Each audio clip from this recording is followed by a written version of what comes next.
მართველი გუნდის წევრებმა საარჩევნო კოდექსში შეტანილი ცვლილებები დიპლომატიური კორპუსის წარმომადგენლებს გააცნეს. შეხვედრას პარლამენტის თავმჯდომარე საპარლამენტო უმრავლესობის და უმცირესობის, ასევე არასაპარლამენტო ოპოზიციის წარმომადგენლები ესწრებოდნენ. დავით უსუფაშვილის განცხადებით, ხელისუფლება ყურადღებით ისმენს ოპოზიციის მოსაზრებებს, მათ წინადადებებს, მაგრამ მისივე განმარტებით ეს ავტომატურად არ ნიშნავს, რომ ყველაფერი იქნება მოწონებული და გაზიარებული.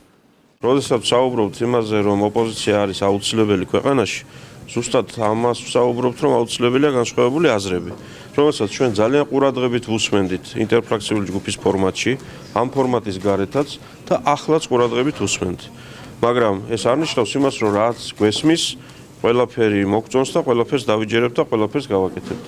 რაც მოვისმინეთ იქედან, რაც ჩავთვალეთ მიზანშეწონილად და სწორად გავიზიარეთ და დღევანდელი მდგომარეობით საქართველოს საარჩევნო კანონმდებლობა თვითმმართველობის არჩევნებთან დაკავშირებით არის მნიშვნელოვნად უკეთესი. გავზარდეთ პროპორციული წევრების რაოდენობა. თვითმმართველ ქალაქებში და თვითმმართველ თემებში 50+1% ბარიერით არის არჩეული ქალაქის მერები და გამგებლები. პატარა ბარიერი, ქვემოთ აპროპორციული ბარიერი 5%-დან ჩამოვიყვანეთ 4%-მდე. ამას გარდა პარტიათა დაფინანსების საკითხებში შევიტანეთ ცვლილებები, რასაც ასევე ითხოვდნენ არასაპარლამენტო პარტიები.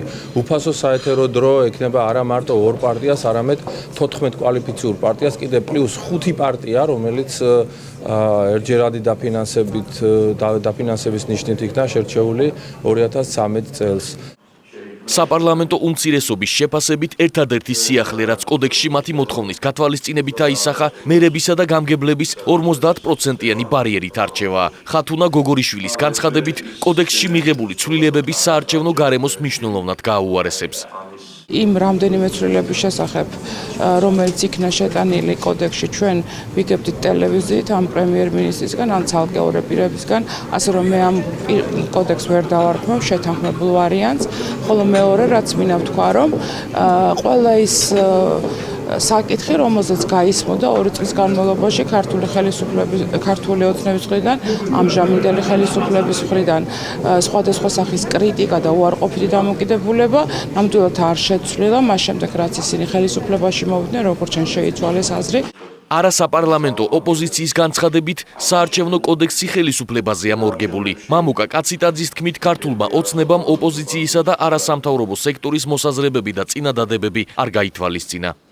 ეს კოდექსი ისევე არის ხელისუფლების, როგორც წინა ხელისუფლების დროს იყო კოდექსი და მას ქვია ქართული ოცნების გემოვნებაზე და გემოზე მიღებული კანონი და არა ფართო საზოგადოებრივი პოლიტიკური კონსენსუსის პროდუქტი. პრობლემები ეხება როგორც საარჩევნო სისტემას, ასე ადმინისტრაციის დაკომპლექტების წესს, მედიაწვდომასთან დაკავშირებულ საკითხებს, განსაკუთრებით ამომრჩეველთა სიებთან დაკავშირებულ საკითხებს და რაღაცეებს ველოსიპედებს იგონებენ, წვალობენ, რომ როგორმე გადაფარონ უბანზე გადაუმოწმებლობის, ანუ ვერიფიკაციის არ ჩატარების პრობლემა. დღეს ცნობილი გახდა თვითმმართველობის არჩევნების პროპორციულ სიებში კოალიცია ქართულ ოცნებაში შემავალი პარტიების თანაფარდობა. 50% პარტია ქართული ოცნება დემოკრატიულ საქართველოს ექნება. დანარჩენ 50%-ს კი კოალიციაში შემავალი სხვა 5 პოლიტიკური ძალა: რესპუბლიკელები, კონსერვატორები, თავისუფალი დემოკრატები, მრეწველები და ეროვნული ფორუმი გაინაწილებენ.